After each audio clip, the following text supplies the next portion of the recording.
সার্জিসকে ডাকুন, এখানে নিয়ে আসুন, হাসনাতকে ডাকুন, নাহিদকে ডাকুন, এখানে কোরআন হাতে তুলে দিন, তারা বুকে কোরআন নিয়ে বলুক হাসিনার পতনের জন্য তারা আন্দোলন করছে, তারা বলুক। এটা কোনো প্ল্যান ছিল না। এবং তাদের অতীতের অনেক ভিডিও বক্তব্য আছে যেখানে হাসিনাকে তারা সব কথা বলতেছে, বঙ্গবন্ধুর পক্ষের কথা বলতেছে। কল্পনা করে নাই। সেনাবাহিনীকে ডাকুন, কল্পনা করছে কিনা? কল্পনা করো নাই। কেউ কল্পনা করো না, এটা কেউ কল্পনা করো নাই। ডায়লগে আসো, কথায় আসো, তোমরা কথায় আসতে হবে, তোমাদের তোমরা বিজনেস করো, আমাদের সাথে ব্যবসা করো। আমরা দেবন্দে যেতে চাই, আমরা বই পুস্তকে আমরা ইয়ে করবো, সংস্কৃতি আছে, ভারতে আসা যাও ইয়ে হোক, কিন্তু এখানে হাসিনা চাপাই দিবা, এতে আমরা ওইটা টাইম ধরে নামাই দিব। যতবার চাপাবা ততবার টাইম ধরে নামাই দিব আমরা। এখন তো শুধু ঢাকাতে নড়াচড়া দিয়েছি, পরে দিল্লি নিয়ে টানা শুরু করে দিব। আমরা বাড়াবাড়ি করলাম, বাড়াবাড়ি করি। আবু জাহেল ছিল এই আরব, আমাদের নবীজির জমানার সে ফেরাউন, আর ফেরাউন ছিল মুসা ইসলামের জমানার ফেরাউন, আর হাসিনা ছিল বাঙালি মুসলমানের ফেরাউন। ঠিক ফেরাউনের পতনোত্তর বনি ইসরাইল যে অবাধ্যতার পরিচয় দিয়েছে, আজ বিগত 1 বছরের কারগুজারি হলো এই বাঙালি মুসলমানও ফেরাউন থেকে মুক্ত হওয়ার পরে আল্লাহর সাথে ওই অবাধ্যতা শুরু করেছে। এই অবাধ্যতা বনি ইসরাইল করেছিল। আমাদের মাঝে আজকের অনুষ্ঠানের সভাপতির বক্তব্য পেশ করবেন বাংলাদেশের হাজার হাজার মজলুমের অভিভাবক, তাওহিদি জনতার আধ্যাত্মিক রাহবার, তারুণ্যের আদর্শের প্রতীক শেখুনা শেখ মুফতি হারুন ইজহার হাফিজাহুল্লাহ।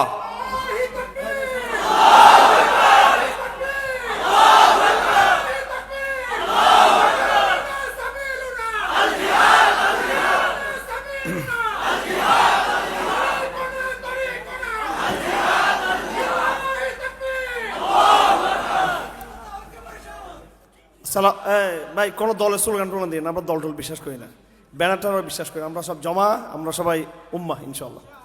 জি, আসসালামু আলাইকুম ওয়া রাহমাতুল্লাহি ওয়া বারাকাতুহু। ইন্নাল হামদালিল্লাহি নাহমাদুহু ওয়া নাস্তাঈনুহু ওয়া নাস্তাগফিরুহু ওয়া নু'মিনু বিহি ওয়া নাতাওয়াক্কালু আলাইহি ওয়া নাউযু বিল্লাহি মিন শুরুরি আনফুসিনা ওয়া মিন সাইয়্যাতি আমালিনা মান ইয়াহদিহিল্লাহু ফালা মুদিল্লা লাহু ওয়া মান ইউদ্লিলহু ফালা হাদিয়া লাহু ওয়া নাশহাদু আল্লা ইলাহা ইল্লাল্লাহু ওয়াহদাহু লা শারীকা লাহু ونشهد أن محمدًا عبده ورسوله أما بعد فأعوذ بالله من الشيطان الرجيم بسم الله الرحمن الرحيم طاسين ميم تلك آيات الكتاب المبين نتلو عليك من نبأ موسى وفرعون بالحق لقوم يؤمنون صدق الله العظيم। অনেক ধৈর্যের পরিচয় আপনারা দিয়েছেন। আমি আশা করিনি যে আপনারা এতটা ধৈর্যের পরিচয় দিতে পারবেন, এবং আমার জানা ছিল যে আজকের অনুষ্ঠান শুধু 6টা পর্যন্ত চলবে। এখন এই অনুষ্ঠান অলরেডি 8টা পেরিয়ে গেছে, এবং আমি আরও আবির্ভূত হয়েছি। এবং আমি আসলে কৃতজ্ঞতার কোনো ভাষা আমার কাছে নেই যে আমাদের হেফাজতের আমির হেফাজত আল্লামা হযরত মুহিবুল্লাহ বাবনগরীর পরে যিনি বাংলাদেশে আমাদের সবচেয়ে বড়, যিনি আমাদের অভিভাবক হযরত আল্লামা শেখ আব্দুল হামিদ মধুপুরী হাফিজাহুল্লাহ তাআলা, যিনি কারাগারে আমাদের মুসলিমদেরকে যিনি সান্ত্বনার বাণী পাঠাতেন, কারাগার অফিসারদের মাধ্যমে বা কখনো তাদের সাথে পরিবার যোগাযোগের মাধ্যমে সরাসরি তিনি সান্ত্বনা দিয়ে রাখতেন, যেগুলো তার এই অফলাইনের যে মেহনতগুলো সম্পর্কে আপনাদের অনেকে জানা নাই। আমরা বিভিন্ন আলেমদের কাছে গেলে কারা মুসলিমদের বিষয়ে অনেক কথা বলতে চান না।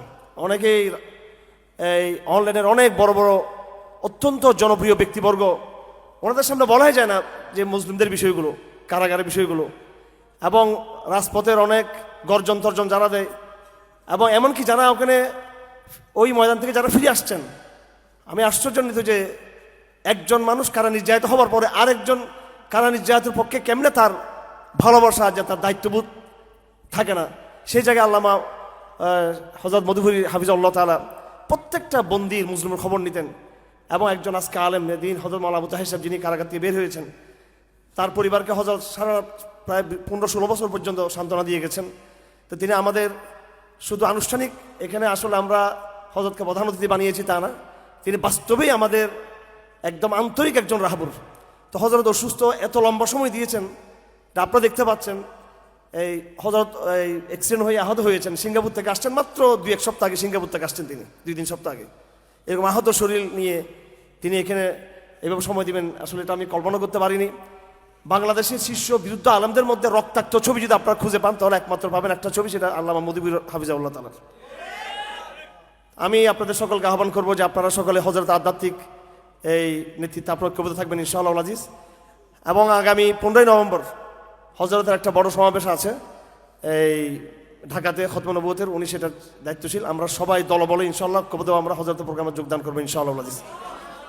হজরত প্রোগ্রামে আমরা সবাই ভলেন্টিয়ার হিসেবে কাজ করবো ইনশাআল্লাহ। আমরা কত ভলেন্টিয়ার দিবেন? আমরা 2-3 হাজার ভলেন্টিয়ার দিব ইনশাআল্লাহ আজিজ, পারবো তো ইনশাআল্লাহ হজরতের প্রোগ্রামে ইনশাআল্লাহ আজিজ। হজরত এক ধমক দিবেন সরকারকে, সরকার অবশ্যই হজরতের কথা শুনতে বাধ্য হবে ইনশাআল্লাহ আজিজ। আর আসলে সরকারও চাই আমরা যারা তরুণরা কথা বললে ইন্টেলিজেন্স একটু ভয় পায়, গোয়েন্দারা বা সরকার ভয় পায়, মুরব্বীরা ধমক দিলে আবার তারা সেটাকে আবার একই কথা তারা সেটাকে আবার সম্মান করে আবার। তো আমরা তো ধমক টমক দিয়ে অনেক কথা বলি, গর্জন সমঝি, এটার দ্বারা আমাদের গভর্নমেন্টগুলো একটু আতঙ্কে থাকে আমাদেরকে নিয়ে, যদিও এই আতঙ্ক থাকাটাকে বোকামি। তো মুরব্বীরাও কিন্তু আরও শক্ত কথা বলেন, যেমন আহমদ শফি রহমতুল্লাহ বলতেন। সেজন্য ভাই আমি একটা কথা বারবার বলি, যারা জেনারেল শিক্ষিত ভাইরা আছেন আপনাদের মধ্যে থেকে অনেকে আলহামদুলিল্লাহ যারা বাংলাদেশের শীর্ষ দায়ীরা আছেন, আমার প্রাণপ্রিয় ভাইরা, কলিজার টুকরা ভাইরা, আমি আপনাদেরকে ভালোবাসি। কিন্তু নিজেরা কোনো সিদ্ধান্ত বা দল গঠন বা কিছু করার আগে আলেমদের সংস্পর্শ সম্পৃক্ততা অনেক জরুরি। এটা দুর্ঘটনা ঘটে যাবে, আপনারা টেরও পাবেন না। আধ্যাত্মিকতা অনেক বড় জিনিস। আধ্যাত্মিকতা থাকলে আল্লাহ পাকের একটা ছায়া থাকে, আল্লাহর একটা সিকিউর একটা ঢাল থাকে, এবং দুনিয়াবি কৌশলগত বিষয়েও একটা আল্লাহ পাকের যেটা নিজাম সেটা আমাদেরকে বুঝতে হবে। এই দেশে এবং এর আগে পৃথিবীতে যতগুলো বিপ্লব ঘটেছে, আমি তো পৃথিবীর অনেকগুলো বিপ্লবের অনেক সাক্ষাৎকার আমি নিয়েছি বিপ্লবীদের। জেলিম হানিনদের বায়ুফ আপনার নাম শুনেছেন, আমি সরাসরি তার সাক্ষাৎকার নিয়েছি। এটা কল্পনার বাইরের কথা। একটা দৈনিক ইনকিলাবে 2000 সালে আমি বিদেশ থেকে এসে ওনার সাক্ষাৎকার ছাপিয়েছিলাম করাচির হোটেল মেহরানে, ওনার থেকে সাক্ষাৎকার নিয়েছিলাম। এবং কাতার রাজধানী দোহাতে আমি মিশরের শেখ সফদ নুরুদ্দিন ওনার বিশাল এক ইন্টারভিউ নিয়েছিলাম। ওনারা এখন কেউ দুনিয়াতে বেঁচে নেই, আরও 20 বছর আগে তারা মারা গেছেন। তো পৃথিবীতে যতগুলো বিপ্লব ঘটেছে, যতগুলো বিপ্লব, আমি তুরস্কের এই বদিউজ্জামান নুরসিন নাম আপনারা শুনেছেন, ওই পরিবারের এবং তার দলের লোকদের সাথে আমি কথা বলেছি। এবং লিবিয়াতে আমার বাবা নিজে গিয়েছেন এবং আমার ভাই গিয়েছেন লিবিয়াতে। এরপরে তিউনিসিয়া থেকে যারা সফর আসছেন এবং আমাদের আত্মীয় স্বজন যারা বন্ধুবান্ধবরা দেশে বিদেশে আছেন, মালয়েশিয়ার সাথে, ইন্দোনেশিয়ার সাথে আমাদের অনেক যোগাযোগ ছিল একসময় এবং বর্তমানও আছে। সারা বিশ্বে যেই জাগরণ ইসলামের, এই জাগরণের নেতৃত্বে দুটো বিষয়। একটা হলো জাগরণটা মূলত যতটা রাজনৈতিক তার চেয়ে বেশি এটা হচ্ছে সামাজিক জাগরণ, এবং 2 নম্বরে এই সামাজিক নেতৃত্বের জায়গায়, সামাজিক জাগরণের জায়গায় নেতৃত্ব দিচ্ছেন ওলামায়ে কেরাম, যার কারণে বিপ্লবটা সাস্টেন করতেছে। এই জন্য আজকের যে সমাবেশ, যে মেসেজটা আমরা দিতে চাচ্ছি ওলামা জনতা নাম দিয়ে, সেটা হলো আমাদেরকে আর কেউ পরাজিত করতে পারবে না ইনশাআল্লাহ আজিজ। আমরা এক হাত থাকলেও তো এক হাতে তালি বাজবে না, যখন 2 হাত হবে তখন ইনশাআল্লাহ আজিজ খেলা জমবে। তখন জেনারেল শিক্ষিত আর ওলামা সমাজ যখন একসাথে হবে, তখন কিন্তু আমাদের এই সফকা বলা হয়, সফকা তাম হয়ে যাবে। এটা আরবিতে যারা হেদায় পড়ছেন আপনারা জানেন যে তফরিকা সফকা, তাকমিল সফকা তাম হওয়া, সফকা নাকিস হওয়া, সফকা ভেঙে যাওয়া, তফরিক হওয়া। যারা হেদায়, যারা এক্সপার্ট, খুব ভালো মেধাবী যারা ছাত্র আছেন তারা বুঝবেন। এক হাতে তফরিকা সফকা হতে পারে না, তো সফকা মোকাম্মলও হতে পারে না। 2 হাত থাকলে তখন এইভাবে একটা আওয়াজ হয়, তখন এটা পরিপূর্ণ হয় জিনিসটা। তো এটা অনেক গুরুত্বপূর্ণ। আমি আশা করব আগামী দিনে আমরা একেবারে রাজপথের সবচেয়ে বড় জাগরণটা আমরা আবার দেখাবো ইনশাআল্লাহ, ৭৫, যেটা হেফাজত 2013 সালে দেখিয়েছিল ইনশাআল্লাহ আজিজ। হেফাজত ইসলামের আমরা শুধু কেন্দ্রীয় দায়িত্বে আছি তা না, আমি কি যুগ্ম মহাসচিব, এটা আমি ঘোড়ার ডিম বলি। এটা এগুলো এইসব পদ পদবি আমি পাত্তাও দিই না, দামও দিই না। আমি আমার কেন্দ্রকে বলে দিয়েছি যে আমার পদ পদবির দরকার নেই, আমরা মুরব্বীদের আন্ডার কাজ করতে চাই। বর্তমানে অনেক নেতৃবৃন্দ হেফাজতের ইসলামের আছেন, আমি খুব ঠান্ডা মাথায় এবং খুব সচেতনভাবে কথাটা বলতেছি। আমর শফি সাহেবের সময় আমাদের কোনো পথ ছিল না, কিন্তু আমরা পুরো বাংলাদেশকে আমরা ইতিহাস সৃষ্টি করে দিয়েছিলাম। একবারে 5 জন যুবক, আমরা 5 জন যুবক হেফাজতের, এবং ঢাকার তখন উল্লেখযোগ্য কোনো এই মুরব্বীরা ছাড়া তরুণদের মধ্যে আমরা তখন কেউ চিনতাম না, জানতাম না। তখন চট্টগ্রাম থেকে এই বিপ্লবটা হয়েছে, পরবর্তী ঢাকায় এসেছে। কাজ করার জন্য লোক বেশি লাগে না, পদ পদবীর দরকার নেই। আমি এগুলোর জন্য বলতেছি, যদি আমাদের নেতৃবৃন্দ ব্যর্থ হয়, এই জাতিকে শরিক নেতৃবৃন্দ বলতে তরুণরা যদি ব্যর্থ হয়, আমরা কিন্তু আমাদের মুরব্বীদের নেতৃত্বে, মধুবরীর নেতৃত্বে, মহবুল্লাহ বাবুর নেতৃত্বে আমরা কিন্তু হেফাজত ইসলামের ইতিহাস কিন্তু আবার সৃষ্টি করতে পারবো। সেই সক্ষমতা আমরা রাখি, সে ভরসা আল্লাহ আমাদের আছে ইনশাআল্লাহ আজিজ। কোনো দলের উপর যদি কেউ যদি বাইরে থেকে এসে যদি সেখানে এটাকে কিডন্যাপ করতে চায় এবং সেটাকে ভিন্ন খাতে প্রবাহিত করতে চায়, হেফাজত কি জন্ম হয়েছে গণতন্ত্রের রাজনীতির তদবির করার জন্য নাকি? হেফাজত প্রেশার গ্রুপ। আপনি রাজনীতি নির্বাচনে গেলে আপনি পরাজিত হতে পারেন, আপনি বিজয়ী হতে পারেন। এটা একটা মানে বিপদসংকুল পথ। জামাত ইসলামীর ভাইরা খুব অতি উৎসাহ নিয়ে খালেদা জিয়াকে বাধ্য করেছিলেন 2009 সালে নির্বাচন যাওয়ার জন্য, 8 সালে নির্বাচন যাওয়ার জন্য। বেগম যে আমি যত জানি উনি যেতে চাননি নির্বাচনে, কিন্তু ওনাকে বলো যাও। যাওয়ার পরে ফাঁসির মঞ্চে তো খালেদা জিয়া যায়নি, তারেক জিয়াও জানে, ফাঁসির মঞ্চে জামাত ইসলামী নেতারা গেলেন। এই যে নির্বাচনে গেলেই যে সমাধান হবে, কারণ ইহুদিরা মিলিয়ন বিলিয়ন ডলার ইনভেস্ট করবে নির্বাচনের সময়, কথা ঠিক কিনা? আপনি মনে করছেন একবার বাংলাদেশটা এখন হাসিনা মুক্ত বাংলাদেশ, সবাই আপনাকে সিল মারার জন্য বসে আছে আপনাকে। আর এই জনগণকে কি আমরা তৈরি করতে পেরেছি? আমরা তৈরি করতে পারি। ফজর ক্যাম্পেইন আমরা করি, আমরা সলাতের ক্যাম্পেইন আমরা করি, সেজন্য পথ অনেক লম্বা, দীর্ঘ পথ। এতটুকু এনাফ আমাদের জন্য। আমরা ক্ষমতা না গিয়েও আমাদেরকে ছাড়া, এই প্রজন্মকে ছাড়া এই রাষ্ট্র কখনো চলতে পারবে না। তারেক জি যেটা বলতেছেন যে মৌলবাদী চরমপন্থীদেরকে তিনি কি করবেন না, প্রশ্রয় দিবেন না, তিনি আসলে বড় সুরান হবে এটা আমরা জানি, ওই জন্য তিনি আসতেছেন না। কারণ বিএনপিতে বলেন, আওয়ামী লীগে বলেন, জমাতে আমাদের আত্মীয় স্বজন, সব জায়গায় আমাদের আত্মীয় স্বজন। কারণ আমি আপনাদেরকে বলছি না, আপনারা আমাদের প্রিয় ইসলামপন্থী ভাই, আমি যারা বেঈমান নাস্তিক ইহুদিদের বাচ্চাদেরকে বলতেছি, আমি কিন্তু ফকিন্দির ঘরে জন্ম হয়নি আমি, ঠিক আছে? আনার নবীউল আকাজিব আনাম আব্দুল মুত্তালিব, আল্লাহ নবীজি বলেছেন। তো কোথায় কি হয় না হয় সব আমাদের এগুলো জানা আছে, আমাদের জানা আছে এগুলো। আপনারা খবরদার, সাবধান করে দিচ্ছি, মৌলবাদী চরমপন্থী এই সমস্ত বিষয় বলে আমাদেরকে ভয় লাগাবেন না। আপনি আমার এক বড় নেতা, যিনি কোনো সময় আমার আত্মীয় মন্ত্রী ছিলেন, দফায় দফা মন্ত্রী ছিলেন, অনেক প্রভাবশালী, তিনি বলতেছেন যে তারেক জিয়া আসলে একটা বিশাল একটা মানে অপ্রতিরোধ একটা জোয়ার তৈরি হয়ে যাবে, ওই জোয়ারে হয়তো ক্ষমতায় আসবেন। ঠিক আপনারা যখন ক্ষমতায় যাবেন, ইসলাম প্রশ্নে যখন আপনি বিবাদাসুল আচরণ করবেন, এই জনগণেই কিন্তু যারা জুলাই বিপ্লব করেছিল তারাও কিন্তু আরেকটা জুলাই বিপ্লব করবে কিন্তু। সুতরাং এখানে ভাবিয়েন না যে বাংলাদেশটা একক আপনাদের। এখন বাংলাদেশ এককভাবে ইনশাআল্লাহ আজিজ, কেউ যদি মন মতো যদি চালাতে চায়, সেই ইতিহাস আর বাংলাদেশ কখনো প্রত্যাবর্তন করবে না ইনশাআল্লাহ আজিজ। আমার ভাইরা, আসলে কথাটা ভূমিকা লম্বা হয়ে গেল। আমি 2-3টা পয়েন্ট বলে আজকে আমার আলোচনা শেষ করে দিব। হজরত খুব অসুস্থ, আমাকে আরও আধা ঘন্টা আগে সিগন্যাল দিয়েছেন যে হুজুর কষ্ট হচ্ছে, মুরব্বিদের বদদোয়া নিতে চায় না। এবং আমাদের কোরআনের পাখি, যার কোরআনের সুর পুরো কারাগারে কান্দুলিত করেছিল হজরত মাওলানা কাজী ইব্রাহিম সাহেব হাফিজাহুল্লাহ তাআলা। আমরা ওনার তাকওয়ার দিকটা দেখি না, ওনার অফলাইনে যে একটা জীবন আছে ওনার আল্লাহর সাথে, তার যে এই জীবনটা আমি কারাগারে দেখেছি, এটা আমরা দেখি না। উনি কোন সময় কি মন্তব্য করছেন করোনার সময়ে, বা কোন সময় কি আধ্যাত্মিক স্বপ্ন ব্যাখ্যা দিয়ে, শুধু আমরা ওইটা নিয়ে ট্রল করতে থাকি। কিন্তু তার যেটা বিশাল সাধনা, এই পুরো অডিয়েন্স আমরা সবাই ব্যস্ত, একমাত্র একজন ব্যক্তিকে দেখা গিয়েছে যিনি ব্যস্ততার ভিতরেও কোরআন শরীফ 1 পারা 2 বার বলে ফেলেছে এখানে বসে বসে। এগুলো আমরা বলি, আমাদের কাছে মিসওয়াকের কোনো দাম নেই, আমাদের কাছে তাহাজ্জুদের কোনো দাম নাই। আমি হজরতকে বলছি, হুজুর আমরা তাহাজ্জুদ তো কারাগারে বেশি পড়তাম, অবশ্যই বেশি পড়তাম, অলরেডি কোরআন শরীফ অনেক ভুলে গেছি আমরা। আপনারও কি অবস্থা নাকি? আপনি কিন্তু তাহাজ্জুদ আগের, আমি আসলে একটু স্পষ্ট জিজ্ঞেস করি বলে, আমি আমার তৌকিসমান হিসেবে আমি খুব কথা বলতাম, জিজ্ঞেস করে ফেলতাম এইভাবে। আরও যারা শেখ আছেন, যারা একদম বিংশ শতাব্দীর যারা ইতিহাস রচনাকারী, ওনাদের সাথে অনেক বেতাগল্প কথা বলছে, যেগুলো আশেপাশে অবাক হয়ে যেত। আমি ওনাকে জিজ্ঞেস করলাম যে হুজুর আপনি কি এখন আগের মতো এরকম 3-4 ঘন্টা পড়েন নাকি তাহাজ্জুদ, এবং কোরআন শরীফ কি আপনার ইয়ে হয়? হযরত কাজী ইব্রাহিম সাহেব বলো, এগুলো তো আমার স্বাভাবিক নিয়মিত ওজিফা, এটা কারাগার টারগা বলে কথা নেই, এখনো চলমান আছে সেটা। এগুলো একটা দিক। আর এত বিনয়ী, সুবহানাল্লাহ, একসাথে ধরছে একবার সবাই মক্কার মধ্যে, হুজুর এগুলো কি এত অলৌকিক কাহিনী, খিজর ইসলামের কাহিনী, এগুলো হজম করার শক্তি বাঙালিদের আছে। আর স্বপ্ন এটা তো আমাদের জন্য, আপনার জন্য, আমাদের জন্য। হুজুর বা একবার বন্ধুর মতো, উনি আমাদের শিক্ষক সমতুল্য। ওনার সাথে বয়সের ডিস্টেন্স প্রায় 12-14 বছর বয়সের ডিস্টেন্স আমাদের।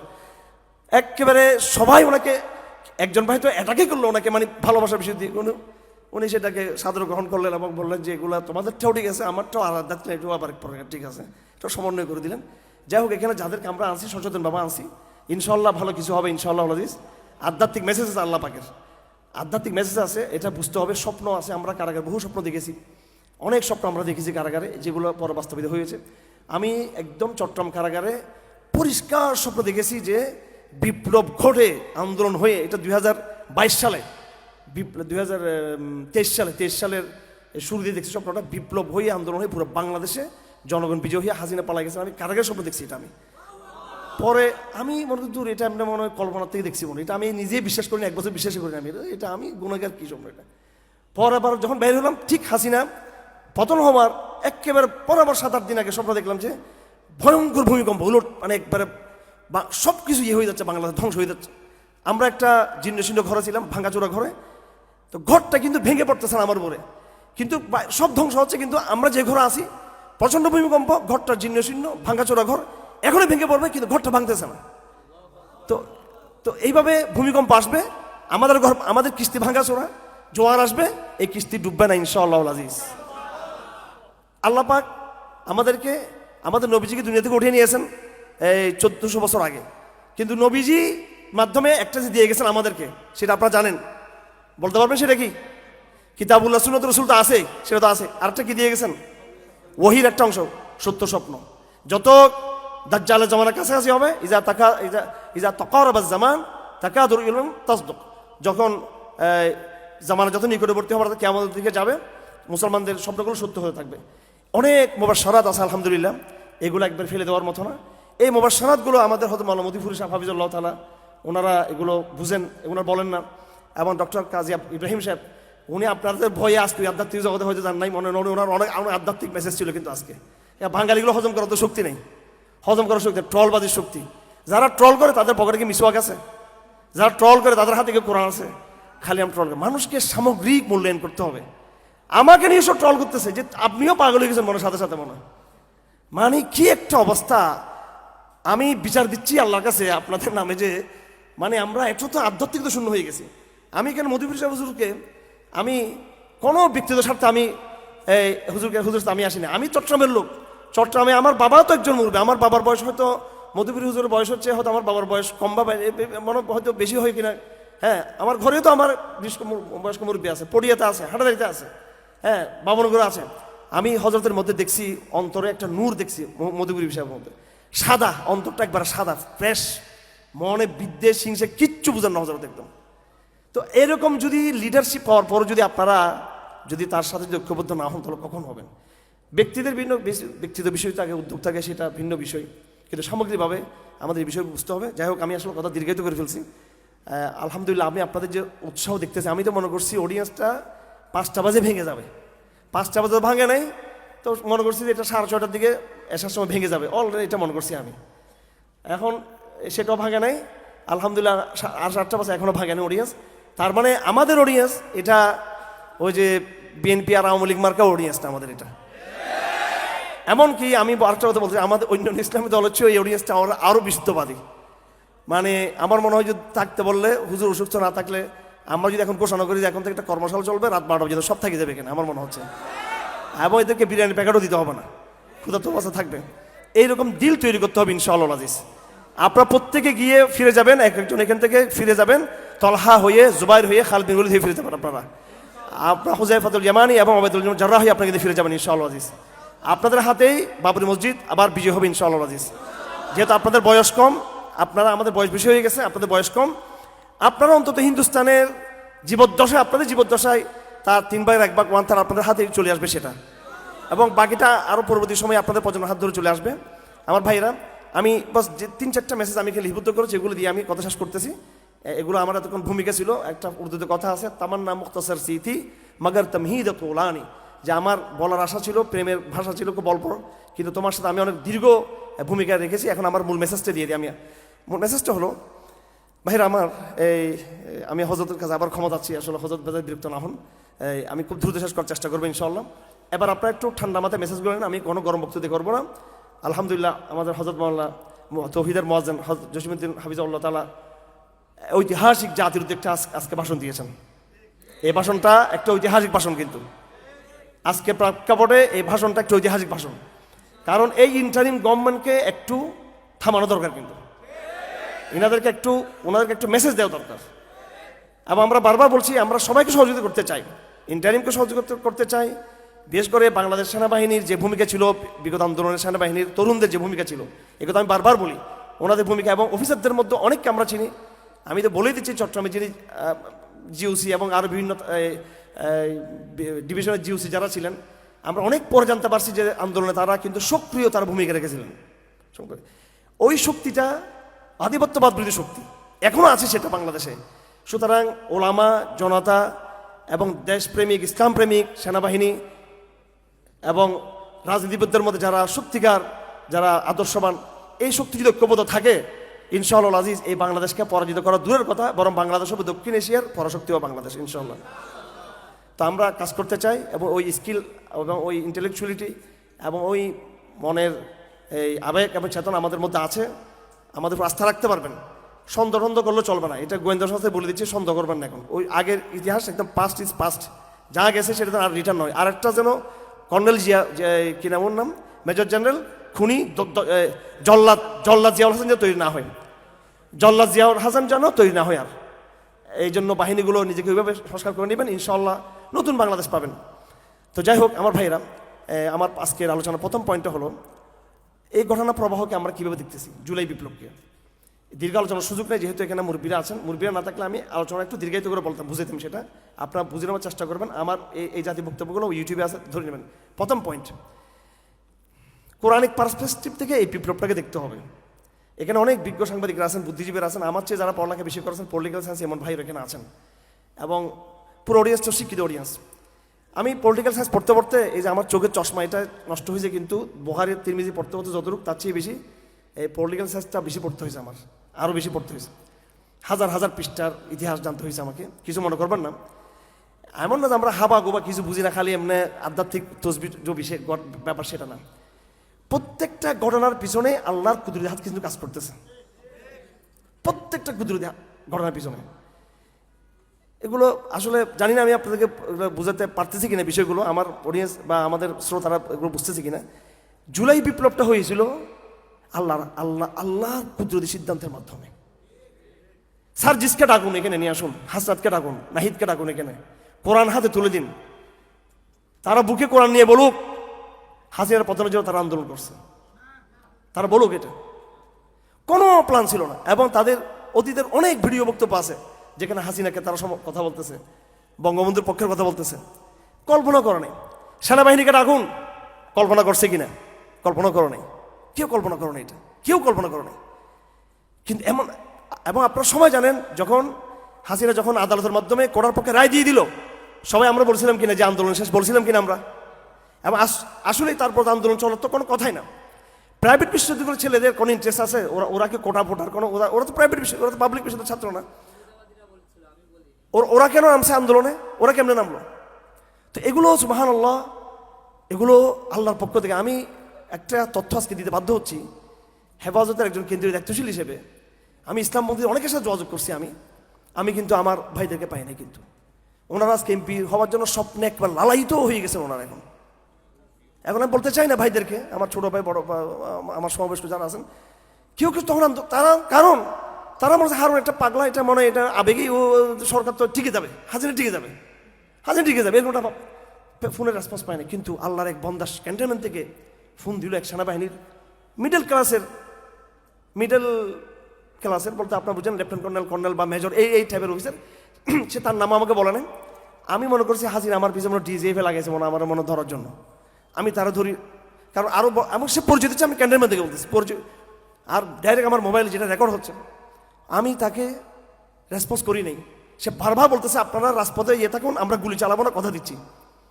তা আমি আবার এটা তারা বললাম যে আপনি সরকার পতন করাবেন কি জন্য? ওনার তো অবদানও স্বীকার করা যাবে না, মডেল মসজিদ করছেন, কওমি স্বীকৃতি দিয়েছেন। কারণ আমি তো জানি যে এটা হাসিনা লাগাইছে, এটা বুঝতেছিল তারা। আমি এটা তখন উনি হতাশ হয়ে বলতেছেন যে আমি শাহাদাত তামান্না লালন করি, আমাকে বিশ্বাস করুন। এবং আটটা কথা বলছে, বেদনাদায়ক কথা, 2-3 দিন। আমি একদিন 2-3 দিন বিশ্বাস করতে পারতেছি না এটা।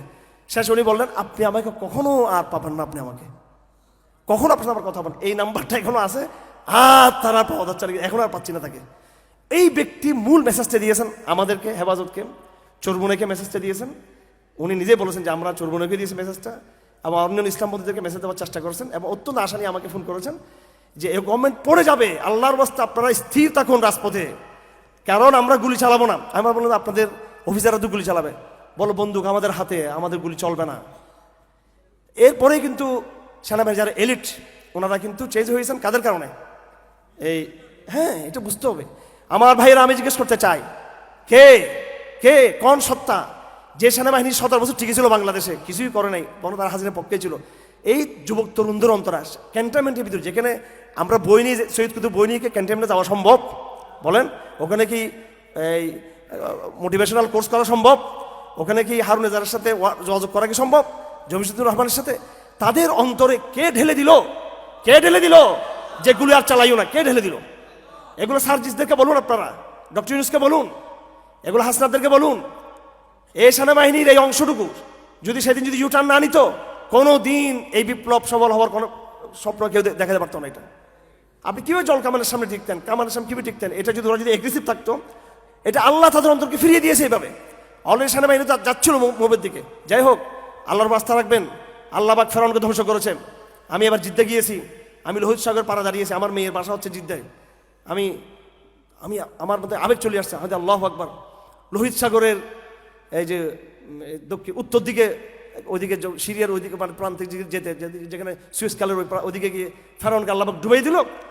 আর ঠিক আর আল্লাহ রসুল নাম দিয়েছেন আবু জেহেলকে যে ফেরাউন হাদিল উম্মাহ, আর মুসলিম উম্মার ফেরাউনকে, বনী ইসরাইল ফেরাউনকে পানিতে মারলেন। আর এই ইসলামের ফেরাউনকে আল্লাহ পাক মারল কোথায়? বদরের ময়দানে।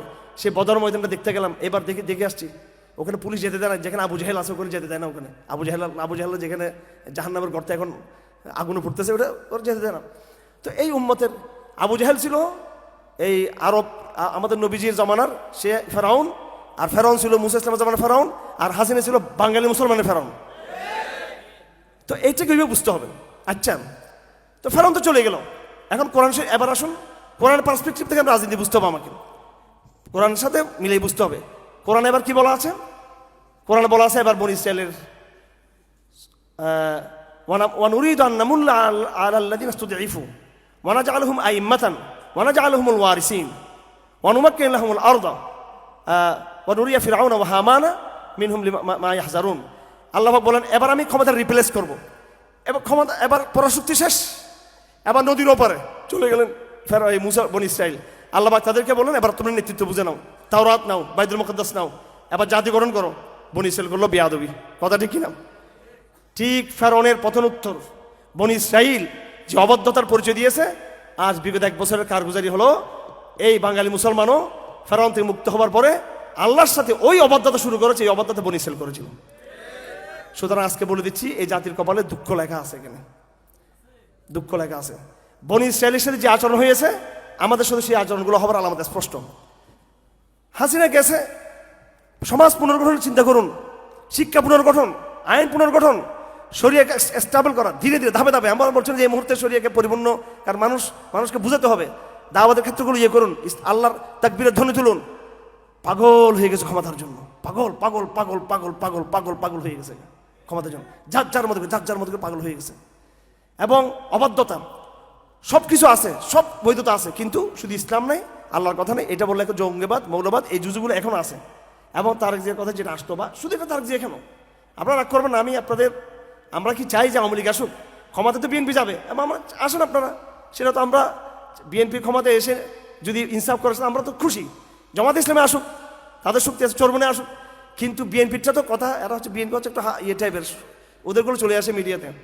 অনেক ইসলামী দল আছে যারা আমেরিকান স্টেট ডিপার্টমেন্টে গিয়ে বলেছে যে বাংলাদেশে we are only moderate Islamic movement. হ্যাঁ, আমরা ইসলামিক মুভমেন্ট মডারেট। আমাদের ক্ষমতা না গেলে এখানে তৌহিদপন্থী জঙ্গিবাদী এরা কিন্তু পাতাচাড়া দিবে।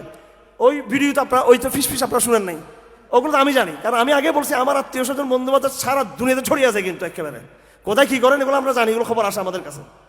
তো এই যে হীনমন্যতা, আমেরিকান এমবাসিতে গিয়ে নালিশ দেওয়া মুসলমানদের সম্পর্কে যে আমরা হলো মডারেট, আমরা খুবই অন্যদেরকে আমরা না থাকলে ইয়ে হবে, এবং জাতিসংঘকে বলা এবং বলা এই কথা।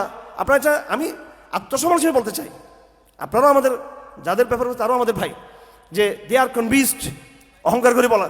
আমরা ইউরোপিয়ানকে বুঝিয়ে ফেলেছি, আমরা জাতিসংঘকে বুঝিয়েছি, আমরা আমেরিকা ইজ কনভিন্সড। এগুলো কি? আমার প্রশ্ন হলো, মাই কোয়েশ্চন, তুমি কি আল্লাহকে কনভিন্স করতে পেরেছো? তুমি কখনো না। বড় আল্লাহ ভয়ঙ্কর চোখে তোমাদের তাকিয়ে আছে। কিন্তু এগুলো আর আমাদেরকে যারা মনে করে হাবাগোবা ব্যাককল, আসলে অবশ্যই ব্যাককল, কারণ আমরা দেখতেছি আমাদের একটা শক্তি আছে, ওইটাকে পাত্তা দিচ্ছি না। কিন্তু আমরা এই অর্থে ব্যাককল যে নিকটবর্তী শত্রুকে আমরা পাত্তা দিচ্ছি না, এই জন্য আমরা ব্যাককল। কিন্তু নিকটবর্তী শত্রুর উপরে আরেকটা শক্তি আছে, ওইটাকে কিন্তু আমরা দেখি, কিন্তু এই জন্য আমরা ব্যাককল, আমরা মহাজ্ঞানী আলহামদুলিল্লাহ। আমরা যেটা আমরা কোরআন লালন করি, এই জন্য এখানে জসীন্দ্র রহমানি কোরআন লালন করেন, ডক্টর কাজী ইব্রাহিম কোরআন লালন করেন, শেখ মুজিবুর আমাদের আমির আছেন আমাদের আলহামদুলিল্লাহ কোরআন লালন করেন। এই জন্য আমরা ভয় পাই না। ওয়াল্লাহি সুম্মা ওয়াল্লাহি, ওয়াল্লাহি সুম্মা ওয়াল্লাহি, ওয়াল্লাহি সুম্মা ওয়াল্লাহি। আমরা বুঝি আমেরিকার শক্তি আছে, ভারতের আছে, কিন্তু আমরা বুঝি যে আল্লাহরও কিন্তু একটা শক্তি আলটিমেটলি কিন্তু শেষ কিন্তু কাজ ঘটা দিবে কিন্তু সেটা কিন্তু এই আস্থা সবাই রাখবেন আল্লাহর উপরে, সবাই রাখবেন আল্লাহর উপরে। হাসিনার প্রথম কল্পনা করেন নাই, আগামী দিনে বাংলাদেশের ইতিহাসের পরিবর্তনগুলো আপনার কল্পনা করবেন যেগুলো আল্লাহর পক্ষে হবে এগুলো। এই জন্য এগুলো আল্লাহর প্রতি আস্থা রাখবেন, নাহলে আল্লাহ রাগ করলে কিন্তু সবাই কিন্তু ক্ষতিগ্রস্ত হবেন। এই জন্য আল্লাহকে খুশি রাখে অন্য কাজগুলো করার চেষ্টা করবেন। আমি এগুলো নসিহা এসে বলতেছি। তো এই হলো জুলাই বিপ্লব সম্পর্কে আমাদের মূল্যায়ন। আচ্ছা এটা 1 নম্বর। তাহলে ফেরাউনের পতন হয়েছে, বনি ইসরায়েল কি হয়েছে? উত্থান বাংলাদেশে। আমাদের এখন কি করতে হবে? বনি ইসরায়েল চরিত্র ছাড়তে হবে, আমাদেরকে এই সত্যিকার আল্লাহর আনুগত্য থেকে প্রত্যাবর্তন করতে হবে। নম্বর 2, আমি খুব চেষ্টা করছি দ্রুত শেষ করার জন্য। আমি খুব আসলে নার্ভাস ফিল করতেছি যে হযরত অসুস্থ এবং আমাদের কাজী সাহেব হুজুর চলে যাবেন, তো আমি দ্রুত শেষ করার চেষ্টা করব। 2 নম্বর পয়েন্টটা হলো, আমি আওয়ামী লীগের আমলে আমার ফেসবুক আইডিগুলো তো নষ্ট করে ফেলছে, ওখানে আমি বারবার লিখেছি 2016 সালে আমি কারাগার থেকে বের হই। আলহামদুলিল্লাহ একটা আধ্যাত্মিকতা একটা জায়গা ছিল, কারণ 3 বছর পর বের হয়েছি। আমি তখন অবস্থা থেকে একটা ভবিষ্যৎবাণী করছিলাম 16, 17, 18, 19, 20 সাল পর্যন্ত আমি বাইরে ছিলাম। 21 সালে আমি কারাগারে ঢুকছি আবার পুনরায় দ্বিতীয়বার। ওই সময় এমন কিছু ঘটনা ঘটতেছে বাংলাদেশে যেগুলো এখন ব্যাখ্যা দেওয়া সম্ভব না। হাসিনা একবার ভারতের দিকে, একবার চীনের দিকে, একবার ব্যালেন্স করতে চাই, আবার হাসিনা কখনো পড়ে যাবে এই অবস্থা, আবার ভারত কখনো খেপে, নানান ডাইমেনশনগুলো হচ্ছিল বাংলাদেশে। তো ওই সময় ডক্টর কামাল শেখকে সামনে নিয়ে আসা হয় এবং খুব ভালো করে একটু ঠান্ডা মাথায় এগুলো পলিটিক্যাল আলাপ বোঝার দরকার। তখন একটা আলামত স্পষ্ট হয়ে গেছে যে বাংলাদেশে এই ভারতীয় মদতপুষ্ট সেকুলাররা গিয়ে মার্কিন মদতপুষ্ট সেকুলাররা আসবে। এখন আমার অসংখ্য ফেসবুক স্ট্যাটাস আমি লিখেছি, আজ থেকে এগুলো 7-8 বছর আগে, 2018 সালে লিখেছি আমি, 19 সালে লিখেছি, 20 সালে, 21 সালে আমি লিখেছি এগুলো, 17 সালে লিখেছি, লাগাতার 4 বছর আমি লিখেছি এগুলো, যে রিপ্লেস হবে এখানে, ভারতীয় সেকুলারিজম চলে যাবে, মার্কিন সেকুলারিজম আসবে। এই কথা আমি লিখছি 5-7-8 বছর আগে। আমার ভাইয়েরা, ভারতীয় আধিপত্য এখান থেকে মোটামুটি এক প্রকার বিদায় নিয়ে ঠিক এই বর্তমান এনজিও গভর্নমেন্টের মাধ্যমে এই পশ্চিমা আদর্শ, পশ্চিমা আধিপত্য বিস্তার করতেছি। আপনারা বলেন করতেছি কিনা? আপনি করিডোর প্রশ্ন বলেন, আপনি জাতিসংঘ মিশন বলেন, LGBT বলেন, এই যে নানান তামাশাগুলো, এনজিও তৎপরতা বলেন, যে ভবিষ্যৎ আমরা করছিলাম যে হাসিনা চলে যাবে, আমার অসংখ্য বক্তব্য আছে, হাসিনা চলে যাবে, প্রথম আলো থেকে যাবে, এটা বলতাম আমি। কিন্তু হাসিনা চলে যাবে, ডেলি স্টার থেকে যাবে, আমার একবার ডজন বক্তব্য আছে। এটা যে ডেলি স্টার আছে না নাই, আছে কিনা? এনজিওরা আছে কিনা? ব্রাক আছে কিনা? ব্রাক তো হাসিনা আমার একটু চাপে ছিল, এখন তো ব্রাক আরো একবারে আরো স্বাধীনভাবে। সুতরাং এক সেকুলারিজম থেকে আরেক সেকুলারিজম আমরা পড়ে গেছি আমরা। তো এই জন্য আমি ডক্টর ইউনূসের বিরুদ্ধে লড়াই করব, কিন্তু আমি তাদেরকে জাস্ট সতর্ক করতে চাই। এক্ষেত্রে বাংলাদেশ সেনাবাহিনীকে আমরা পরামর্শ দিতে চাই যে আপনারা আল্লাহর বাস্তে 16 বছর হাসিনার গুম খুন সব বিভিন্ন ঘটনার বিভিন্ন বিষয়গুলো আপনাদের সাথে অনেক সময়, আপনারা না, আপনাদের একটা অংশ, এক মেজর জেনারেল জিয়াউল হাসানের কারণে কত বদনাম হলো, একটা পুরো বাহিনী বদনাম হয়ে গেল। এখন ইতিহাস সবচেয়ে সুবর্ণ সুযোগ আসছে সবার জন্য, সেনাবাহিনীর জন্য, রাজনীতিবিদদের জন্য, এই সমস্ত বিষয়গুলোকে বোঝার চেষ্টা করা। সুতরাং আমরা বাঘের খপ্পর থেকে বের হয়ে আমরা আবার কুমির খপ্পর পড়তে চাই না। আমরা ওই যে আপনাদের জিওগ্রাফির চ্যানেলে দেখানো হয় যে একটা মানুষ যে সে গাছে উঠছে, তো এখন গাছের নিচে গাছটা এরকম গাছের ঠেলটা একদম নদীর পার পর্যন্ত, ওখানে সে লটকে আছে, নদীতে কুমির আর গাছের পারে কি বাঘ বসে আছে। এখন সে যদি আবার গাছে সাপ আছে, গাছে থাকলে সাপে খাবে, পানিতে লাফ দিলে কুমিরে খাবে, গাছ বেয়ে যদি নেমে যায় তাকে সিংহ বা বাঘে খাবে। এখন হয়ে গেছে আমাদের এই অবস্থা বাংলাদেশে, এদিকে ভারত, এদিকে আমেরিকার কথা বুঝে আসতেছে আপনাদের। সুতরাং এই যে এক সেকুলারিজম গিয়ে, আমাকে এক সাংবাদিক ফোন করছেন, আজকে ফোন করছেন যে আপনি কেমন বাংলাদেশ চান? আমরা কেমন বাংলাদেশ চাই? এই দেশের গণসেন্টিমেন্ট যে ইসলামের আকাঙ্ক্ষা, ওই ইসলামের আকাঙ্ক্ষার বাংলাদেশ চাই আমি। এটা আমার কোনো, এটা এই দেশের মানুষের আকাঙ্ক্ষা সেটা। তা আমি কি যাবো সেটা বড় ম্যাটার না। তো উনি আমার প্রশ্ন করলেন যে আপনি সফট সেকুলার, নরম আবু তালেব মার্কা নরম সেকুলার বাংলাদেশ এটা চান কিনা? আপনি আমাকে বলতেছে এটা, হ্যাঁ, মানে কথার মানতেস। তো আমি বললাম যে কি সেকুলারিজমের বিকল্প কি সেকুলারিজম? ভারতের বিকল্প কি আমেরিকা? বলেন, ভারতীয় আধিপত্যতা আমরা বিরোধিতা করি, তার মানে কি আমরা জাতিসংঘকে এখানে এস্টাবলিশ করে নতুন একটা ইয়ে হবে? তো এগুলো বিষয়গুলো এখানে আছে, এগুলো আমরা আগে ভবিষ্যৎবাণী করেছি।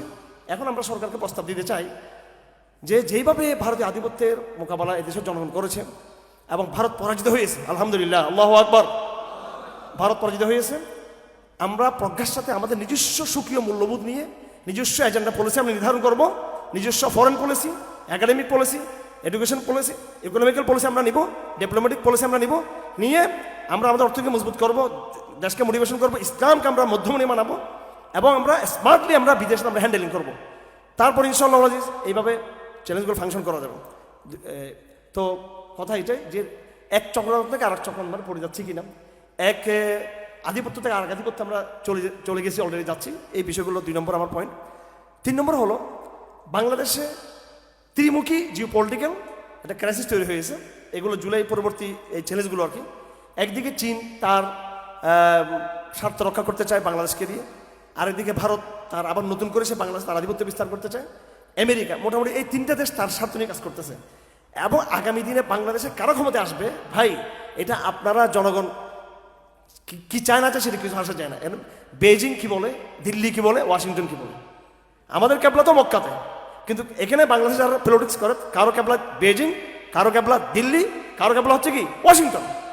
হ্যাঁ, 4 নম্বর ক্যাবলা হচ্ছে এদের মক্কা, তাও এখানে যাই যে ওরা ওমরা করার জন্য, এগুলো আল পাত্তাও দেন না, এমনি যাই এগুলো।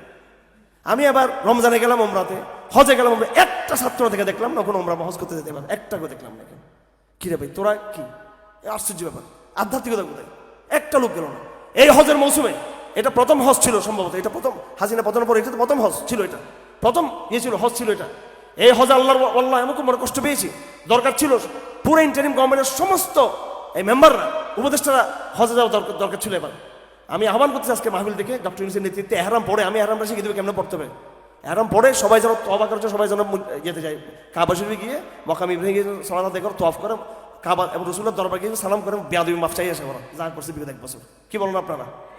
আচ্ছা, তো এই যাই হোক, এখন এই ক্যাবলা হয়ে গেছে কোথায়, মক্কা মদিনা বাদ দিয়ে ক্যাবলাটা হয়ে গেছে এখন ত্রিমুখী ক্যাবলা, বেজিং, ওয়াশিংটন এবং দিল্লি। এই ত্রিমুখী যে কূটনীতিক যে জটিলতা তৈরি হয়েছে, এখানে আমাদের প্রস্তাব হলো আমরা আসলে প্রস্তাব তৈরি, আমরা কিন্তু দেখেন আমরা এখানে ভাঙচুরের জন্য দাঁড়াইনি, ভাঙচুরের জন্য আসছি নাকি আমরা এখানে? হ্যাঁ, আমরা এমন ধমক দিচ্ছি, বিপ্লব আবার করবে, সেটা হচ্ছে তারা কেউ যদি বাড়াবাড়ি করে, এটা স্বাভাবিক, তখন তো একটা রিয়েকশন জনগণ করতে পারে। আমরা আসলে প্রস্তাব দাঁড়িয়েছি এখানে, আপনারা স্মার্টলি ফাংশন করেন। এই 3 দেশের মধ্যে কারা বেশি ক্ষতি করতেছে? এখন দিল্লি চলে গেছে বিদেশে, আমরা ওয়াশিংটন তার থেকে আমরা নিয়ে নেব, বা আমরা বেজিংয়ের সাথে আপনি ফাংশন করেন, স্মার্টলি করেন ফাংশন, নিজের শক্তিতে ধরে রাখেন। এবং আমি বারবার প্রস্তাব, যতবার আমাদের সাথে উপদেষ্টাদের বৈঠক কথা হয়, আমরা বলার চেষ্টা করি যে আপনারা কম ক্ষতিকারক রাষ্ট্র যেগুলো আছে সেগুলোকে আপনারা ফাংশন করেন। আমেরিকা যেতে হবে কেন? ইউরোপে তো আরও শক্তিশালী রাষ্ট্র আছে, যারা একদম সমৃদ্ধ রাষ্ট্র আছে, তাদের সাথে আপনারা যোগাযোগগুলো বাড়ান। আপনারা এই যে চাইনার সাথে অর্থনৈতিক শক্তি করতে পারেন, ভারতের সাথে, ভারতকে বলে দেন যে আর বাড়াবাড়ি করিস না, তোর সাথে ব্যবসায়িক ভারত দেখেন, ভারত আমাকে ভারত কত কষ্ট দিল।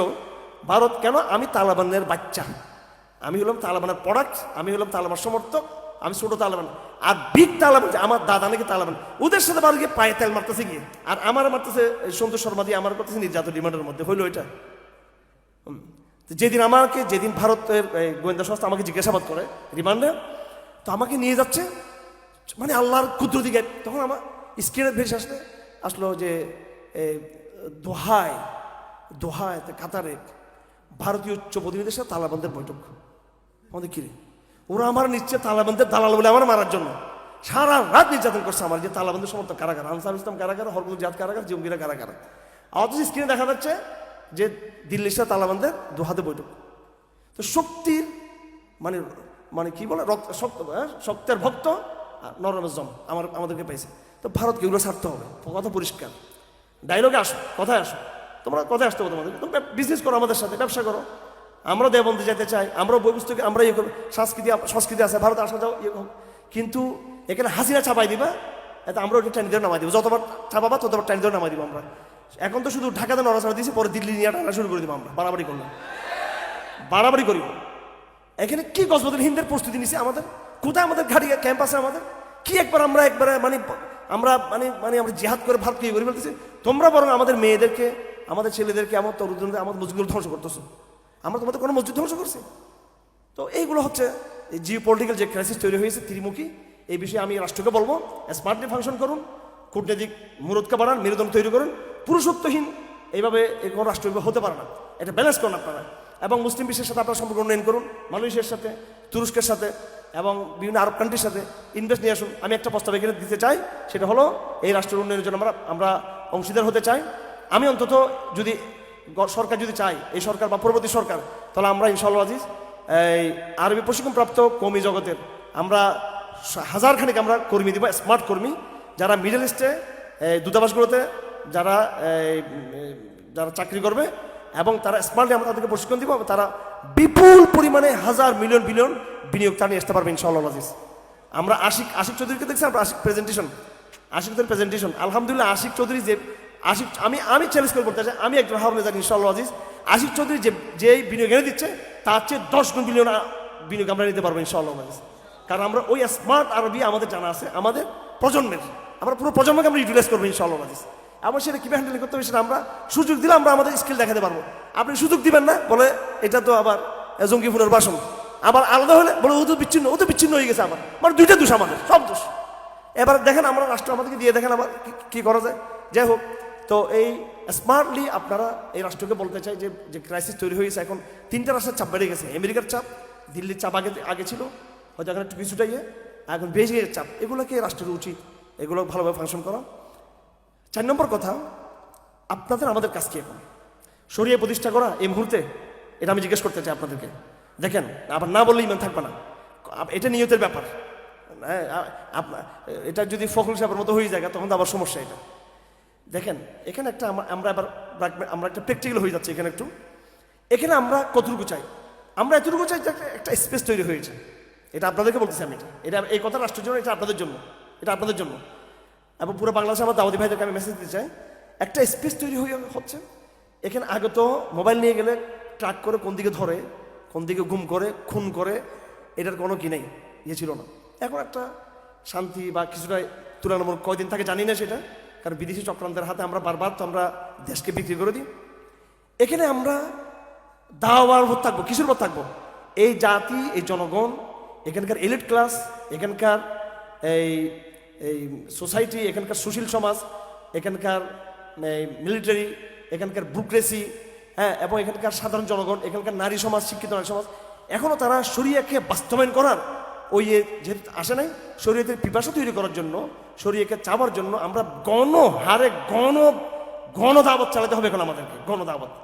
এবং এই গণদাওয়াতের একেবারে সেন্ট্রাল পয়েন্টগুলো হবে ইউনিভার্সিটি, কলেজ, বিশ্ববিদ্যালয়গুলো, এবং ঢাকাতে ব্যাপক স্মার্ট বড় এগুলো হওয়া দরকার, এই আলোচনাগুলো হওয়া দরকার। আমাদেরকে মূলধারে আসতে হবে এবং মিডিয়াকে বলতে হবে যেন ইসলামের বক্তব্যগুলোকে যেন অবশ্যই খুব বেশি করে তারা নিয়ে আসে। এই জন্য আমরা এখন থাকবো কি শরিয়ার ভূমিকা স্বরূপ দাওয়া। এখন আমাদের কাজ কি? এখন দেখেন আপনারা স্লোগান দেন, হয়তো শরীয়ত, হয়তো শাহাদত, এগুলো হচ্ছে আবেগের স্লোগান দিচ্ছেন, ঠিক আছে, এটা অবশ্যই দিতে হবে এটা, কিন্তু আসলে এজেন্ডার মধ্যে নেই। কেউ কিন্তু আমরা দাওয়াতি কাজ করতেছেন না, সিলেবাস পড়তেছেন না, কেউ ফজর নামাজও পড়েন কিনা সন্দেহ অনলাইন যায়, মোবাইল নিয়ে আমরা ব্যস্ত আছি। এই মোবাইল দেখে ফ্যান্টাসি করে শরীয়ত করলে এগুলো তো আপনি তো মিসওয়াকে করেন নাই, সুন্নত করেন তো শরীয়ত কোথায় কায়েম করবেন আপনি? এই জন্য এখন যেটা আপনার সময় সেটা দাওয়া। ইনশাআল্লাহ আজিজ, এই দাওয়া যদি আমরা কয়েক বছর লাগাতার করে যাই, শরীয়তের একটা পিপাসা তৈরি হবে, শরীয়তের একটা বিপ্লব ঘটে যাবে ইনশাআল্লাহ আজিজ। এটার জন্য আপনারা কাজ করতে তৈরি আছেন তো? আপনারা সবাই আপনারা আগামীতে ঢাকাতে গণহার আমরা এখানে দিনব্যাপী আমরা কর্মশালা করবো ইনশাআল্লাহ, বিষয়ভিত্তিক, একদম বোর্ড ভিত্তিক প্রেজেন্টেশন হবে। যে কি বলে এটাকে কি মিশন, প্রজেক্ট দিয়ে আপনাদেরকে আমরা একটা সাবজেক্ট নিয়ে আমরা ইনশাআল্লাহ আলোচনা করবো ইনশাআল্লাহ। নিজেদেরকে প্রশিক্ষিত করুন এবং প্রত্যেকটা কলেজ ভার্সিটিতে দাওয়াত ছড়িয়ে দেন। আমি আবার বলতে চাই, আমাদের রাজনৈতিক দলগুলো ক্ষমতায় যাক, আমি এটাকে মুঠেও ইসলাম বিজয়ের বড় কোনো কিছু মনে করি না। কেউ যদি নির্বাচনে গিয়ে যেতে চায়, বিরোধী দল হোক বা সরকারি ইসলামী দলগুলো 8, 10টা, 20টা, 50টা সিট পাবে, এটা তারা যদি পার্ট অফ দ্য দাওয়া মনে করে তাও একটা কথা, কিন্তু সেটা ওনারা মনে করতেছে ওরা মানে পলিটিক্যালি অনেক কিছু হাসিল করে ফেলবে, আসলে কিছুই হবে না এখানে। এই জন্য আমরা আপাতত আমাদের দাওয়ার জায়গা থেকে জাতিকে মোটিভেশন করি, জাতিকে মোটিভেশন করবো। এখন আমাদের কাছে মোটিভেশন, আমাদের কাছে হচ্ছে নিজের ডেডিকেশন নেওয়া, আমাদের কাছে হচ্ছে দাওয়া দেওয়া, সিলেবাসটা পড়ানো এবং নির্ঘুম রাত দিন করে আমরা সমাজে একটা জাগরণ তৈরি করা ইনশাআল্লাহ আজিজ। এই কাজটা করে দাওয়ার স্টেজ হয়ে গেলে পরবর্তী প্রজন্ম ইনশাআল্লাহ শরীয় প্রতিষ্ঠার কাজ দ্বারা, এই সংগ্রাম দ্বারা লিপ্ত হবে ইনশাআল্লাহ আজিজ। সেই ক্ষেত্রে বাধা আসলে তারা সেটা মোকাবেলা করতে পারবে ইনশাআল্লাহ আজিজ। তো 5 নম্বর পয়েন্ট হলো, দেশটি আমরা যত ভাবি না কেন গ্লোবাল চক্রান্ত আমাদের বুঝতে হবে। আমাদের একটা দায়িত্ব আছে, ন্যাশনাল দায়িত্ব, জাতীয় দায়িত্ব, কিন্তু একটা গ্লোবাল দায়িত্ব আছে। ভাই আছে কি নেই? বাইতুল মুকাদ্দাস কাদের? বাইতুল মুকাদ্দাস কাদের? বাবরি মসজিদ কাদের? আমেরিকাতে যারা মুসলমান আছে কাদের ভাই বোন? আমাদের। তো গ্লোবাল দায়িত্ব আছে কিনা আমাদের? সারা এই যে এবং যে বাইতুল মুকাদ্দাসের যে সংকট, এই সংকটের মোকাবেলা, এটা গ্লোবাল এজেন্ডা। আপনার বাংলাদেশে যেটা হচ্ছে, আপনার কেউ অধৈর্য হবেন না, আমি এই সর্বোচ্চ 5টা মিনিট আমার কথা শেষ করে দিচ্ছি ইনশাআল্লাহ, কেউ অধৈর্য হবেন না। 4 থেকে 5 মিনিটের কথা শেষ করতেছি ইনশাআল্লাহ আজিজ। বাংলাদেশের যে ক্রাইসিসটা আসলে দেখেন, হাসিনা টিকে ছিল কি যুবলীগের গুন্ডামি দ্বারা টিকে ছিল নাকি হাসিনা? একটু একটু কথা বলো আপনার সবাই একটু। হাসিনাকে কি যুবলীগ টিকে রাখছিল? ছাত্রলীগ টিকে রাখছিল? যুবলীগ ছাত্র তো আমি পিটাইছি আমি এগুলো, ঠিক আছে? আমার গায়ে তো যুবলীগ ছাত্র হাত দিতে পারেনি। আমার মারছে হচ্ছে র্যাব পুলিশে, এই সময় এরা ইন্টেলিজেন্স মারছে আমাকে। এরা আমাকে বাঘের মতো ভয় পেত। এগুলো তো আমি গণতামও না। আসলে একটা গ্লোবাল শক্তি হাসিনার পক্ষে ছিল, ঠিক আছে? সেটা হচ্ছে 1 নম্বর ভারত। আর আমেরিকা কীভাবে ছিল? আমেরিকাকে ভারত বলছে যে বড় ভাই আমি ছোট বেশি এটা দেখতেছি, তুমি এদিকে মাথা খাবে, আমি দেখতেছি এদিকে। আমেরিকা বলছে ঠিক আছে তুই দেখ এটা। আর চীন বলতেছে তুই তোরটা কর, আমি আমার ব্যবসাটা করি। মানে তিনজনও দর্শন করছে আমাদেরকে সবাই মিলে। আমেরিকা দর্শন করছে, ভারতও করছে, আর কি চীনও করছে দর্শন। এবং এখানে একটা কথা বলি, এখানে ওই একটা গরিবের সুন্দরী বউ আছে, হ্যাঁ? তো ভারত ছিল, হাসিনা ছিল গরিবের সুন্দরী। ভারত হচ্ছে গরিব, ভারত আসলে টাকা, ভারত তো ওইরকম চীনের মতো টাকা নেই, আমেরিকার মতো টাকা নেই। আর এটা ছিল আওয়ামী লীগ আমল ছিল সুন্দরী বউ। এখন সুন্দরী বউতে টাকা দিতে পারে না, বোধাই চলে যাবে। তো বলছে ঠিক আছে তুমি এলাকার বড় ভাইয়ের কাছে গিয়ে রাত্রে যাপন করিও, তখন থেকে কিছু টাকাটুকু নিও। এখন জামাই দিতে পারে 5,000 টাকা, এলাকার বড় ভাই দর্শক সে দিতে পারে 20,000 টাকা। ওই চীন থেকে টাকা হয়তো হাসিনা, চীন থেকে টাকা নিত। চীনে ছিল ব্যবসায়িক স্বার্থ, অর্থনৈতিক স্বার্থ, আর এদিকে ভারতের বউ হয়েছিল বাংলাদেশ। এগুলো উদাহরণগুলো খুব দেখতে খুব খারাপ দেখা যায়, কিন্তু বাস্তবে এটাই ছিল। নাহলে চীন আর ভারত মুখোমুখি, কিন্তু হাসিনার প্রশ্নে চীন ভারত কিন্তু এক ছিল, কিন্তু কথা ঠিক কিনা? আশ্চর্য মানে হাসিনার কূটনৈতিক শক্তিটা দেখেন আপনি, তার রাষ্ট্র পরিচালনার তার দক্ষতা দেখেন আপনি। এটা তার দক্ষতা। সে ম্যানেজ করছে একই সাথে চীনকে, একই সাথে সে আবার কাকে ম্যানেজ করছে, আবার ভারতকে ম্যানেজ করছে। তো এই দক্ষতা তার জিয়ার, আমি জানি না এরা হাসিনাকে দিকে 100 নম্বর হাসিনার দিকে। হ্যাঁ, ফেরাউনিজমের মধ্যে 100 নম্বর, দক্ষতার মধ্যে আর 100 নম্বর। সে ম্যানেজ করে চলছে এইভাবে। কিন্তু এইভাবে ফাইজলামি করে বেশি দিন টিকা যায় না, বেশি দিন চালাকি করে হাদিসে আছে 10 দিন করতে করতে একটা জিনিস ধরে পড়ে যাবার।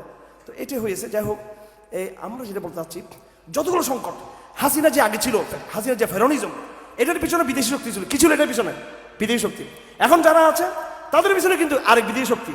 সুতরাং বাংলাদেশের আভ্যন্তরীণ রাজনীতি বুঝতে হলে আপনাকে বিদেশের রাজনীতি আপনাকে বুঝতে হবে, ওয়াশিংটন বুঝতে হবে, দিল্লি এবং বেজিং আপনাকে বুঝতে হবে। এবার আমাদের এই রাষ্ট্রগুলোর সাথে ফাংশনটা কী হবে, এই নেগেটিভ আমাদেরকে তৈরি করতে হবে। তাদের সাথে আমাদের যোগাযোগটা ডাইরেক্টলি বাড়াইতে হবে আমাদেরকে সরাসরি, যে আমরা ওয়াশিংটনকে সরাসরি কথা বলতে চাই, চীনকে আমরা কিছু কথা বলতে চাই, ভারতকে আমরা কিছু কথা বলতে চাই আমরা। এবং আপনাদেরকে আমি স্পষ্ট বলে দিচ্ছি, আপনারা যেভাবে নেন না কেন, এই গ্লোবাল মস্তানি দিয়ে তারা আমাদেরকে আন্তর্জাতিকভাবে সন্ত্রাসবাদ বানিয়ে, জঙ্গি বানিয়ে মুসলমানদের নির্মূল করতেছে। গ্লোবাল জেহাদের প্রস্তুতির মাধ্যমে কিন্তু এদের চক্র নস্যাৎ করতে হবে। কিন্তু আপনি যতই বাংলাদেশের পলিটিক্সের কথা বলেন না কেন ভাই, তারা কি ইসরায়েলে হামলা করা বন্ধ করতেছেন? তারা তো তাদের গোলা বোমা, তাদের ধর্মের জিহাদ তারা বন্ধ করতেছে। আর আমরা বলতেছি না জিহাদ করা যাবে তাদের বিরুদ্ধে। ইসরায়েলের বিরুদ্ধে মোকাবেলার জন্য, ফিলিস্তিনের মুক্ত করার জন্য অবশ্যই জিহাদের কোনো বিকল্প আছে নাকি কোনো? এবং পুরো অঞ্চলের মুসলিম বিশ্বের ভূখণ্ড ফিরে পাওয়ার জন্য এটা জিহাদের কোনো বিকল্প আছে? এটা তারা যদি তাদের সেই গ্লোবাল পলিটিক্স যদি তারা করে থাকে, লিবারেল ডেমোক্রেসি পলিটিক্স, এবং সেটা অস্ত্র বলে, কিসের বলে? সেটা অস্ত্র বলে। আপনাকে গ্লোবাল যে আন্তর্জাতিক যে ইসলামের জাগরণ চলতেছে, ওই জাগরণটাকে আপনাকে সমর্থন করতে হবে। ইসলামের ভূখণ্ড কিন্তু বাড়তেছে, কিন্তু আফ্রিকাতে, ইয়ামানে, লিবিয়াতে, খোরাসানে ইসলামের ভূখণ্ড বাড়তেছে কিনা? আমার কথা বুঝতেছেন আপনারা? এই বিজয়টা আপনার কিনা? আফগানিস্তানে তালেবানের বিজয় হয়েছে, এই বিজয়টা আপনার কিনা? হামাস ঠিকই আছে, এই টিকে থাকাটা আপনার টিকে থাকে কিনা? সোমালিয়াতে ভাইয়েরা মুজাহিদের বিজয় হচ্ছে, এই বিজয় আপনার কিনা? নাকি না? আপনার বলেন। মুসলিম ভূখণ্ডে যারা মুসলমানের বিজয় হচ্ছে, এই বিজয়টা আমার। আর যেখানে মার খাচ্ছে, এই মারটা আমি খাচ্ছি। এই বিষয়টা, এই কনসেপশন থাকতে হবে। আমরা কি বাংলাদেশ নাকি আমরা বিশ্ব?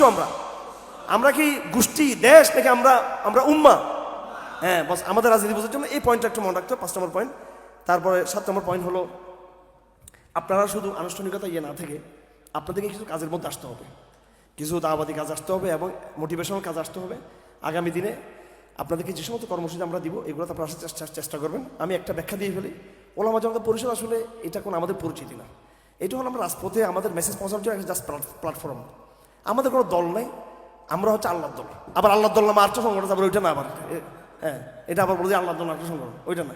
মানে হিজবুল্লাহ, কোরআন যেটা হিজবুল, আবার হিজবুল্লাহ একটা আছে, আরবি বললেও সমস্যা। বাংলা বললে বাংলাদেশের জঙ্গি সংগঠন ডিজেএফ আর আইএসআইয়ের কাছে, আর হিজবুল্লাহ বলে শিয়াদের সংগঠন হয়ে যাচ্ছে। এখন কি বলতাম এখন? Quranic Hezbollah. কি আমরা হলাম কি? Quranic Hezbollah. এখানে নামটাম কি জন্য আসছে? নাম আসছে হলো এটা একটা প্ল্যাটফর্ম লাগে যেহেতু রাজপথে, সেই জন্য। আর আমরা দাওয়া মুভমেন্ট নামে আমরা মোটিভেশনাল কিছু আমরা স্পিচ দেবো, কিছু সিলেবাসের চর্চা করবো, এ নামে হবে। আল কোরআন দার্স আমাদের আছে, সেটা সারা বাংলাদেশে করার চেষ্টা করবেন। আর ইনশাল্লাহ বিশুদ্ধবাদী তৌহিদ ভাই যারা আছে এদের মধ্যে কোনো ঐক্য হবে না ইনশাল্লাহ। যারা যে ব্যানারে করুক পরস্পরকে আমরা সহযোগিতা করবো ইনশাল্লাহ, ঐক্যবদ্ধ আমরা থাকার চেষ্টা করব। কিছু বিষয় এখানে এসেছে, ইন্তেফাদা নিয়ে অনেক প্রশ্ন করেছিলেন আমাদেরকে। তো আমার পক্ষ থেকে আমার বক্তব্য এবং অবস্থান স্পষ্ট যে আমি সবর করার শক্তি আমার আছে, ক্ষমা করার শক্তি আমার আছে, এবং আমি যে কোনো মূল্য আমি কিন্তু ঐক্যের পক্ষে, কিন্তু সমন্বয়ের পক্ষে। এই হেফাজত ইসলামে অনেক কিছু হচ্ছে আমাদের সাথে, এগুলো তো আমাদের বড় ভাইরা আসে অনেক কথা বলে গেলেন, ঠিক আছে। তো হেফাজতের প্রতিষ্ঠাতা সদস্য ছিলাম আমরা, কিন্তু আমরা নিজের ঘরে অনেক সময় অন্য মেহমানরা আসি দেখেছি এরা, তো মেহমানদেরকে আমরা শুধু, ঠিক আছে, কিছুদিনে মেহমানদের নিজেদের আপন মনে করার সমস্যা নেই এটা। তো ধৈর্যের মাধ্যমে ইনশাআল্লাহ হলে যে আমরা আমাদের বিজয় নিয়ে আসবো সময় মতো ইনশাআল্লাহ আজিজ। মানে আমরা আমাদের কোনো আচরণে আমাদের প্রতি যদি অসাধারণ করা হয়, আমরা অনৈক্য তৈরি করবো না ইনশাআল্লাহ আজিজ। আমরা ক্ষুদ্র স্বার্থে আমরা অনৈক্য তৈরি করবো না। এই কয়েকটা মেসেজ আপনাদের সকলের প্রতি। আমি কোনো দীর্ঘায়িত করছি, ক্ষমা করবেন। আর কথা এই মুহূর্তে শেষ পর্যায়ে আমাদের হযরত আল্লামা মুহিবুল্লাহ, হযরত আল্লামা আব্দুল মুতিফুর রহমতুল্লাহ হাফিজাহুল্লাহ তাআলা উনি কথা রাখবেন। এর মাধ্যমে আমাদের আজকে আলোচনা শেষ হবে। যদি আয়োজিত কোনো কথা থাকে আপনারা বলতে পারেন। আমি দীর্ঘায়িত করার জন্য ক্ষমতা হচ্ছি। সুবহানাল্লাহি ওয়া বিহামদিহি, আশহাদু আল্লা ইলাহা ইল্লা আনতা, আস্তাগফিরুকা ওয়া আতুবু ইলাইক। আসসালামু আলাইকুম ওয়া রাহমাতুল্লাহি ওয়া বারাকাতুহু।